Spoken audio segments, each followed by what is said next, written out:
His hands were up. He never plunged at the officer in no type of manner. He was merely trying to explain to the officer that he did not have a weapon, and why are you shooting me?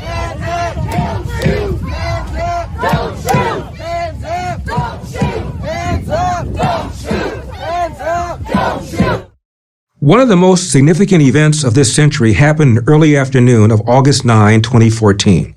It took place in Ferguson, Missouri, a city on the outskirts of St. Louis. So embedded in the popular mind is this event that if you just say the name Ferguson, everyone knows what you're talking about: police brutality and racial injustice. President Barack Obama referred to it in a speech before the United Nations in September 2014. I know the world also took notice of the small American city of Ferguson, Missouri, where a young man was killed and a community was divided. So yes, we have our own racial and ethnic tensions. The president understated the case. The shooting in Ferguson led to nights of riots and gave fuel to a new social movement, Black Lives Matter. Given its historical importance, it would be useful then to make sure we have our facts straight. So, here's a quiz to test your knowledge. First question, true or false? A young unarmed black man, Michael Brown, 19, was killed by a white police officer, Darren Wilson. The answer is true. True or false? Wilson stopped Brown for no good reason. False. Wilson, driving a police SUV, had just received a call on his radio that a local convenience store had been robbed. He saw two men walking in the middle of the nearby street who met the description of the store thieves. Wilson drove up to them. When he asked the two men to move to the sidewalk, one of the men, Michael Brown, refused. Officer Wilson then attempted to get out of his car, but Brown blocked the door, punching the officer through the open window. As Brown tried to grab Wilson's gun, a struggle ensued. Wilson managed to fire his gun, wounding Brown in the hand. True or false? Michael Brown's back was turned to Officer Wilson when he was shot and killed. False.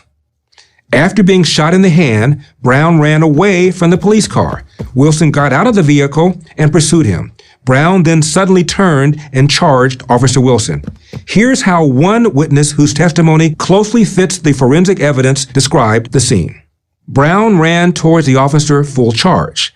The officer fired several shots at him, and Mike Brown continuously came forward in the charging motion. And when he stopped, that's when the officer ceased fire. When he charged once more, the officer returned fire with, I would say, 3 to 4 shots. And that's when Mike Brown finally collapsed. The Brown family's own medical expert, respected pathologist Dr. Michael Baden, also conceded this point. The wounds Brown suffered were consistent with Brown charging toward Wilson, not running away. True or false?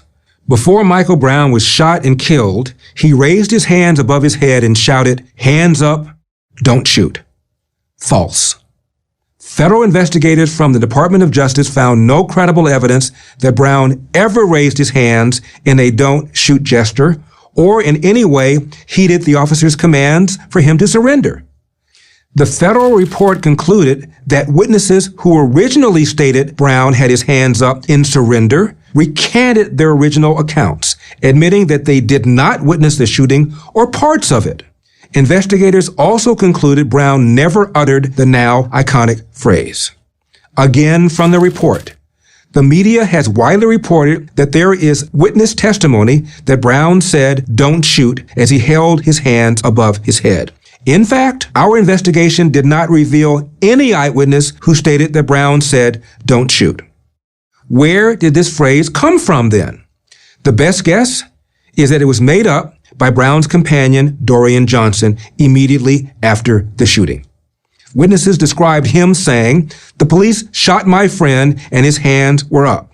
And like a game of telephone, the phrase spread quickly throughout the neighborhood, morphing into "hands up, don't shoot." Picked up and amplified by the media, it then became an anthem for activists. True or false? A local grand jury investigation and a federal investigation both concluded that Officer Wilson was justified in his use of force.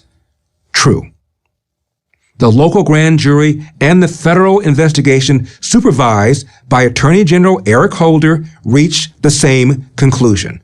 Officer Wilson did nothing wrong. There was no basis on which to prosecute him. Here's how Heather McDonald of the Manhattan Institute put it in her book, The War on Cops.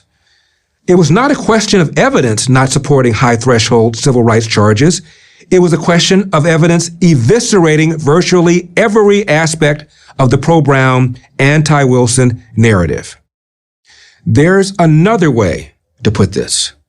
The statement that an innocent black man was killed by a racist cop in Ferguson, Missouri, is a lie.